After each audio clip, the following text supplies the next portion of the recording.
Break के बाद एक बार फिर से स्वागत है। बात कर रहे हैं छत्तीसगढ़ की। लगातार हमारे सहयोगी प्रवीण हमारे साथ बने हुए हैं। प्रवीण, कैसे देखा जाए आने वाले कुछ वक्त के बाद विधानसभा चुनाव होने हैं। अगर हम बात करें, सभी दलों ने अपनी अपनी तैयारी शुरू कर दी है। ऐसे में जहां किसान आक्रोश में है, गुस्से में है, आंदोलन की बात कर रहा है, लेकिन विपक्षी दलों से समर्थन लेने की उम्मीद नहीं कर रहा, ना ही वो चाहता है कि वो इस लड़ाई में उनके साथ खड़े हो, लेकिन फिर भी सरकार से गुहार लगाई जा रही है। तो क्या ये माना जाए कि वक्त रहते सत्ता पक्ष जो है इन सारी परेशानियों को खत्म करने के साथ एक बार फिर से जनता के साथ खड़ा रहेगा?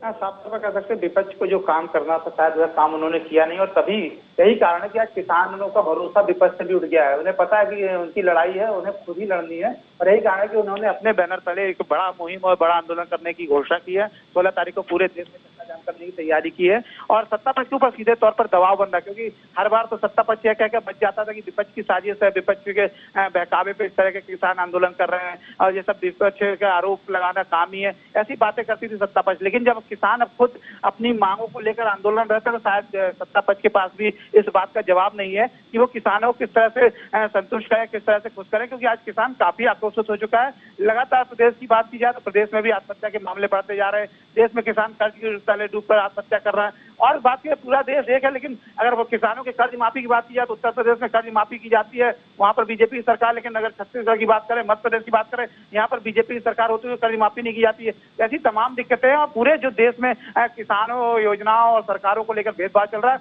और यही कारण है। इस भेदभाव के चलते ही आज किसान एकजुट हो गए हैं और सरकार की रीति नीति के खिलाफ आंदोलित हैं। अब इसे रोकने के लिए सरकार किस स्तर पर जाती है, क्या काम करती है, ये आने वाला समय बताएगा। लेकिन इस किसानों के मांगों को लेकर अगर सरकार कोई सकारात्मक पहल नहीं करती है या उनकी मांगों पर ध्यान नहीं देती है, तो हो सकता है कि इसका परिणाम आने वाले समय में चाहे चुनाव हो, चाहे अन्य किसी रूप में सत्ता पक्ष को भुगतना पड़ सकता है। के लिए आपको रोकूंगी प्रवीण। इस वक्त फोन लाइन पर हमारे साथ किसान नेता वीरेंद्र पांडे जी जुड़ गए हैं। स्वागत है आपका सर।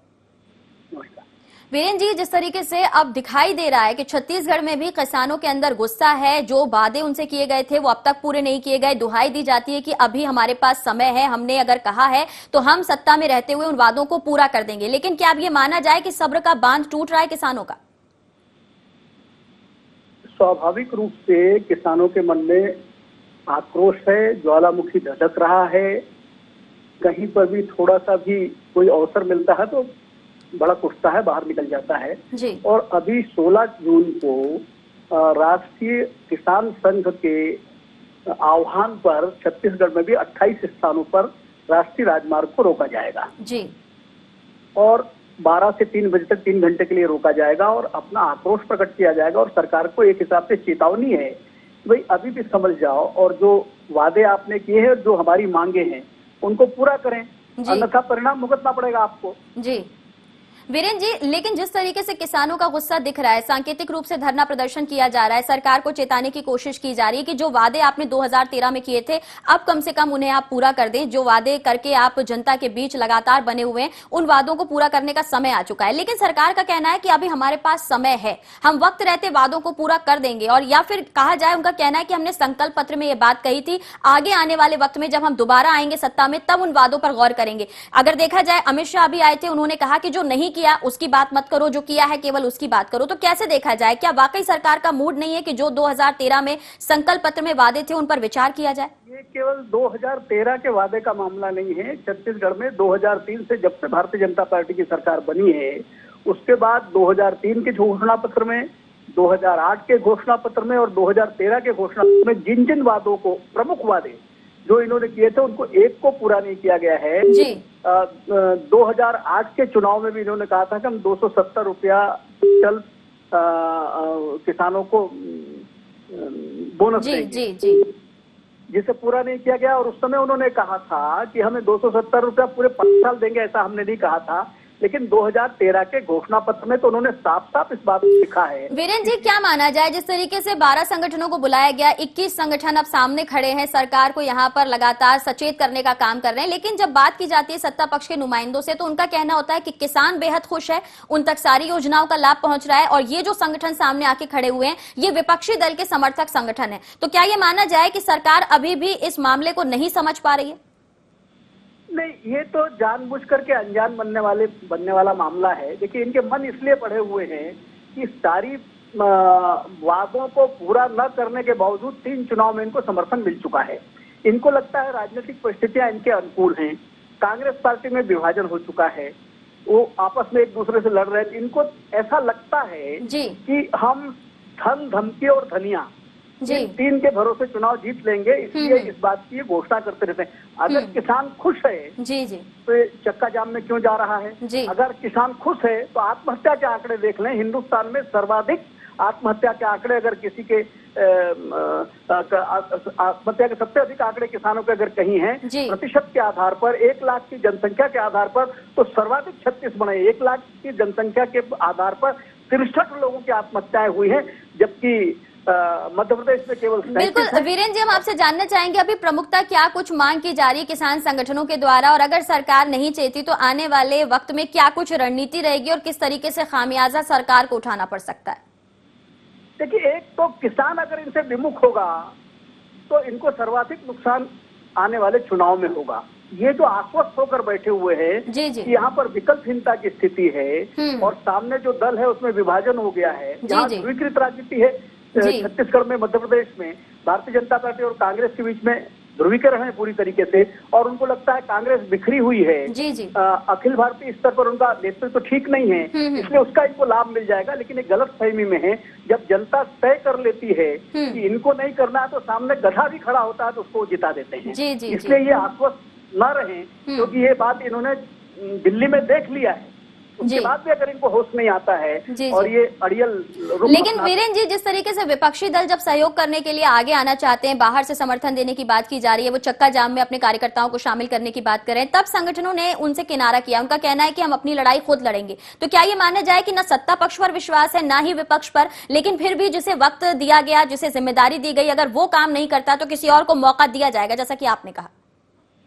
तो स्वाभाविक रूप से फिर ये होता है कि इनको हटाना है, किसको लाना है ये बात नहीं होती। फिर कौन उनको हराने की स्थिति में खड़ा होता है उसको आदमी समर्थन दे देता है। जी जी। कांग्रेस भी हो सकती है, वो कोई दूसरा दल भी हो सकता है, कोई निर्दलीय भी हो सकता है। वो आपसे जानना चाहेंगे 16 जून को चक्का जाम की बात कही जा रही है, इसके बाद आगे क्या कुछ किया जाएगा?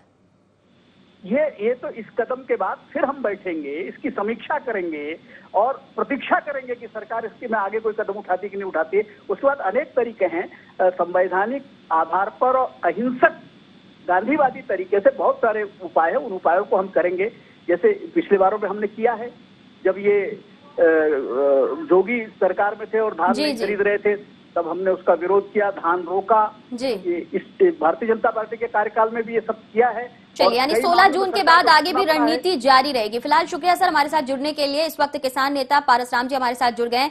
आपका भी स्वागत है सर। हाँ बोलिए। आपसे जानना चाहेंगे, यहाँ पर आंदोलन किया जा रहा है किसानों के द्वारा, चक्का जाम की बात की जा रही है, क्या कुछ मांगे हैं सरकार से? हमारी मांग है, एक तो किसानों का कर्ज मुक्ति होनी चाहिए जी। और दूसरा स्वामीनाथन आयोग का सिफारिश जो है जी। लागू होनी चाहिए ताकि किसानों की स्थिति बेहतर हो सके जी। और जो छत्तीसगढ़ सरकार द्वारा 2100 रुपया समर्थन मूल्य और 300 रुपया बोनस देने का जो वादा किया है, मुफ्त बिजली देने का वादा किया है जी, वो पूरा होना चाहिए।